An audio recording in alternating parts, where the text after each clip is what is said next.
मैं अपने आए हुए मेहमानों तक ये बात पहुंचाना चाहता हूं कि अगर हम ये चाहते हैं कि मुल्क नेपाल में मुसलमानों का हक अधिकार सुरक्षित हो तो हमें और कुछ ज्यादा नहीं चाहिए, सबसे ज्यादा हक हमें शिक्षा का चाहिए।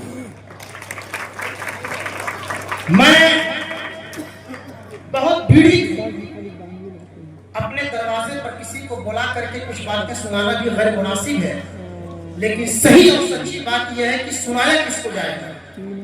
पालिका में जाया जाए तो नेम प्लेट पे लिखा रहेगा मेयर जी दिख रहा होना चाहिए, व्यस्त होना चाहिए। 2 घंटा 3 घंटा लाइन लगने के बाद भी बात करने का मौका नहीं मिल पाता है।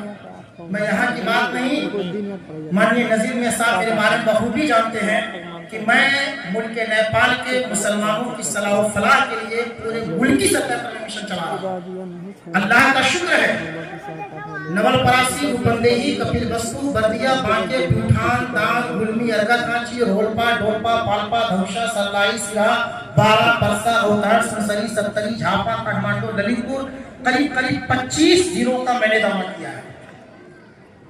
आज यकीनन मुल्क नेपाल में मुसलमानों की जो स्थिति है, मुसलमान शिक्षा में सबसे पीछे हैं।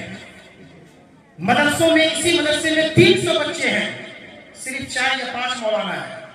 मैं पूछना चाहता हूं क्या 3 या 4 5 मौलाना में 300 बच्चे दीन पढ़ पाएंगे क्या? इसलिए उलमा सबसे ज्यादा मजबूर है इस वक्त।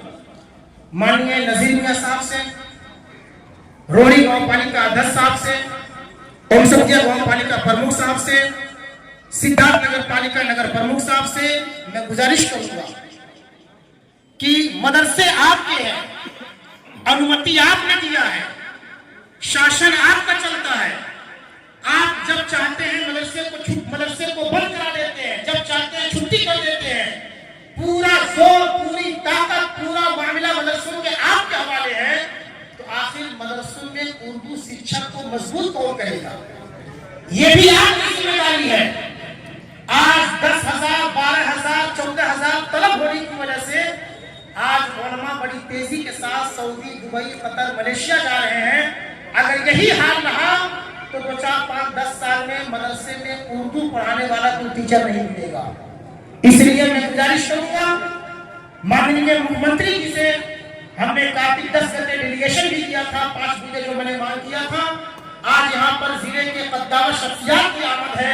मैं आप लोगों से कहना चाहूंगा कि मुकम्मल तौर से सिर्फ एक नहीं बल्कि आवश्यकता अनुसार जितनी जरूरत है हर मदरसों में उर्दू शिक्षकों को सरकारी दरबंदी दी जाए और इनके लिए तलब का व्यवस्था किया जाए। हमारे पास लाइसेंस नहीं है।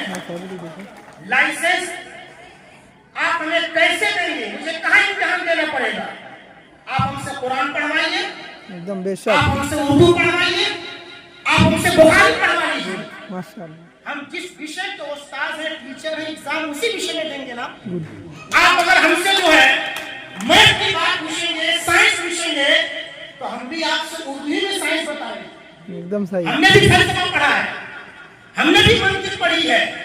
मैंने कहा था मुस्लिम आवाम के जिम्मेदारों की बैठक थी परासी में, जबूर मियां साहब तशरीफ फरमा थे, मोहम्मद दीन साहब तशरीफ फरमा थे। मैंने कहा था कि उलमा को हिकारत से न देखा जाए, उलमा के बारे में यह न सोचा जाए कि उलमा का काम सिर्फ न्यास साधना करना है।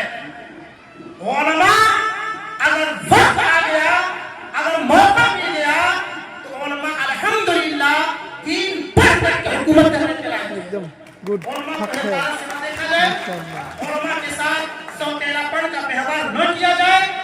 मैं तो कई जगह गया, हम लोगों के बारे में मैं तो हिंदू मुस्लिम की बात ही नहीं करता, पूरा मजमा हुआ है। ताई भैया मौजूद हैं। हमने अभी इसी भादो 29 गते को देश के सम्मानित राष्ट्रपति जी को मैंने बुलाया था और नेपाल के इतिहास में, नेपाल की तारीख में यह पहला ऐसा कार्यक्रम था कि हमने एक ही मंच पर हिंदू, मुस्लिम, सिख, ईसाई, बौद्धिस्ट तमाम धर्मों के धर्मगुरुओं को बुला करके एक ही मंच पर बैठा करके हमने पूरी दुनिया को पैगाम दिया था कि नेपाल में हिंदू मुस्लिम एक साथ रहेंगे, यह हिंसा कभी नहीं होने दिया जाएगा। आज हम लोगों को तोड़ने के लिए, हम लोगों को बांटने के लिए, अपनी राजनीतिक रोटियां सेकने के लिए की लड़ाई लड़ा रहे हैं, आपसी सद्भाव को उखंडन कर रहे हैं। मैं आज इस कार्यक्रम से मैं पूरे नेपाल के लोगों को बताना चाहता हूं कि जब तक उलमा काउंसिल नेपाल के जिम्मेदार नेपाल में मौजूद रहेंगे, हम इस नेपाल के जनता को कभी अखंडता में नहीं होने देंगे।